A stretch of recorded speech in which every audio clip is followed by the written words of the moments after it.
শুভ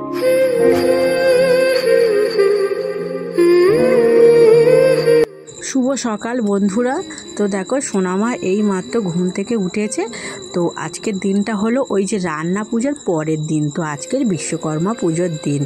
তো আমি না ওদিকে চলে গিয়েছিলাম মানে সংসারের কিছু কাজ সারার জন্য। সোনামাকে ওর বাবা দেখো দাঁতটা মাজিয়ে দিল। আর দেখো আর রান্না পুজোয় কী রান্না করেছিলাম সব তো তোমাদের আগের ভিডিওতে ভালো করে দেখানো হয়নি। তো আজকের আমি ভালোভাবে সব কিছু দেখিয়ে দিচ্ছি। তো দেখো সমস্ত রকমের ভাজাভুজি, ডাল, চচ্চড়ি করেছি, আলু ভাজা, পিঠে, কুমড়ো পুঁই শাক, চিংড়ি মাছ দিয়ে, আর এক হাঁড়ি পান্তা, আর আছে পায়েস, আর সব থেকে আসলটা যেটা হলো মায়ের ভোগ। এখানে দেখো ভাজা পিঠে আছে, এখানে দেখো নারকেল নাড়ু করা আছে ওই চালের গুঁড়ি দিয়ে। আর দেখো সকালবেলা তো পুজোটা হয়ে গিয়েছে, তোমাদের দাদাভাই করেছে। তো তোমরা আগের ভিডিওতে তো দেখেছো যে পুজো করছি কিভাবে। তো দেখো পুজো করার পর দেখো সবাইকে খেতে দিয়ে দিচ্ছি। আর খেতে দিচ্ছিলাম না তো ঠাকুরমশাই চলে এসছে পুজো করার জন্য। তো দেখো উনি কিভাবে পুজো করে তোমাদের সঙ্গে কিছু শেয়ার করলাম। ওম শ্রী বিষ্ণু তদ বিষ্ণু পরমং পদং সদা পরশন্তে সুরয়া দিবিবা চক্ষুরতম সরন্তি সর্বে শ্রী মাধব জয় মাধব এষ গন্ধ পুষ্প কাঞ্জাত ভূ কাঞ্জাত মহাকাঞ্জাত দেব শর্মানে আসনং পুণ্যং। তো ঠাকুরমশাইটা না আমাদের গ্রামেরই মানে ঠাকুরমশাই, উনি এসছে এখন বাজে ওই 1টা বাজে। তো তোমাদের দাদাভাই সমস্ত কিছু জোগাড় করে দিয়েছে। দেখো নতুন দেবী ঘট নিয়েছি। তো দেখো ঠাকুরমশাই পুজো করে চলে গিয়েছে। আর আজকের হলো টক পান্তার দিন মানে পরের দিন। তো পরের দিন দেখো যেসব খাবার দাবার ছিল সব তো ফেলে দিয়েছি, আমাদের ফ্রিজ তো নেই। আর যেগুলো খাবারগুলো মানে অবশিষ্ট আছে মানে ভালো আছে সেইগুলো দেখো তোমাদের দাদাভাই দেখো খাচ্ছে। আর যা মানে ডাল মানে পুঁই শাকের তরকারি ভাজাভুজি ছিল সমস্ত কিছু এক জায়গায় করে মানে গরম করে রেখেছি।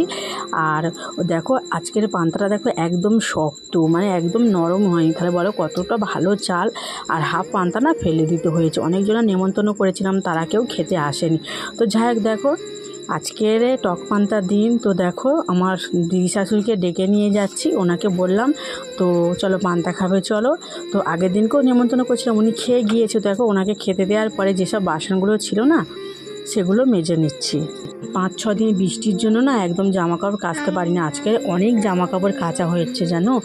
তো তোমাদের দাদা ভাইয়ের অনেকগুলো মানে গেঞ্জি প্যান্ট আমার আছে, তো সোনামার আছে। তো এর জন্য এক বালতি জামা কাপড় তো দেখো আমি সার্ফে কিছুক্ষণ ভিজিয়ে রেখেছিলাম। আর সেগুলো একটু থাবা দিয়ে ধুয়ে নিচ্ছি ভালো করে। আর তারপর আমি স্নানটা করে নেবো। আজকে না অনেকজনা নেমন্তন্ন করেছি, আমার মাদের, আমার ছোট ঠাকমাদের, পিসিদের সবাইকে নেমন্তন্ন করেছি আমাদের বাড়ি খাওয়ার জন্য। তো দেখো তো আমাকে তো তাড়াতাড়ি ঘরের সমস্ত কিছু কাজ তো সেরে নিতে হবে। তো দেখো একদম স্নানও সেরে নিয়েছি আর চলে এসেছি ছাদের ওপর জামা কাপড়গুলো মেলার জন্য। তো নিচে না একদম রোদ ছিল না, এর জন্য ছাদের ওপর উঠে এসেছি। আর আজকে দেখো ওয়েদারটা ভীষণই ভালো আর একদম ঝলমলে রোদ।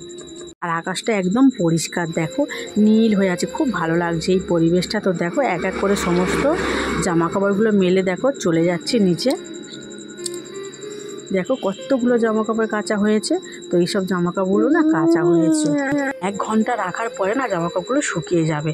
তো দেখো তারপর আমি চলে এসেছি রান্না করতে। রান্না বলতে না আজকে ডাল করেছি চিংড়ি মাছ দিয়ে মানে কুমড়ো পটল সব রকম সবজি দিয়ে 5 মিশালির সবজি দিয়ে একটা চচ্চড়ি বানিয়েছি, সেটা তোমাদের দেখানো হয় না। তো তাড়াতাড়ি করে রান্না করছিলাম না এর জন্য। আর এখন দেখো মাংস রান্না করছি। তো সবাইকে তো মানে খাওয়াতে হবে, মাংসটা রান্না করলে হয়। তো দেখো আমি সোনামার জন্য আগেই তুলে রেখেছি কিছুটা মাংস মানে ঝাল দেওয়ার আগে। তো ওর জন্য আমি গ্যাসে মানে ছোটো কড়াই করে বসিয়ে দেবো। দেখো মাংসটা খুবই ভালো হয়েছিল খেতে। আর মাংসটা জানো তো আজকে ভেবেছিলাম বলবো না কাউকে। আর মাংসটা 2 কিলো মানে 200। তো 13-14 জন লোক খাবে। তো কি হয়েছিল জানো, কীভাবে যে বলবো মানে মাংসটা না কম হয়ে গিয়েছিল। তো দেখো সবাইকে খেতে দিচ্ছি, তো আমি না বুঝতে পারিনি মাংসটা না কষা কষা করে ফেলেছিলাম।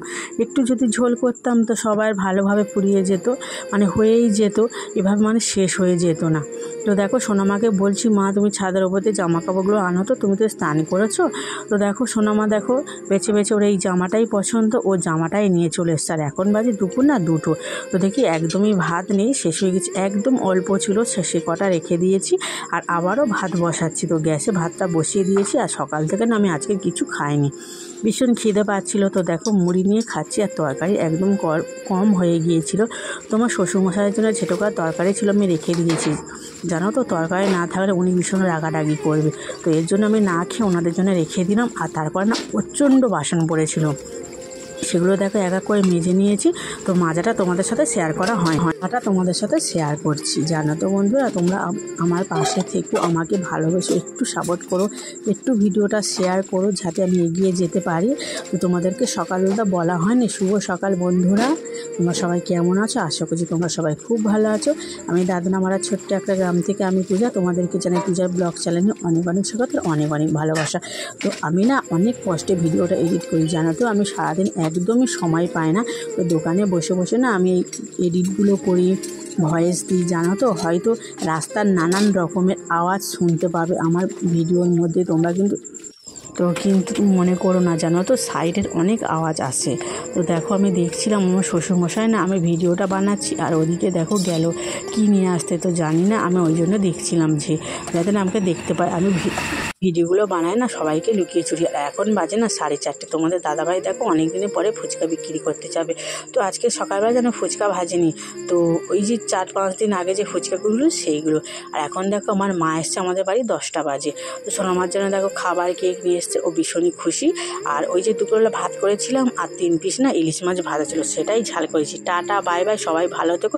পরবর্তী ব্লগের সঙ্গে তোমাদের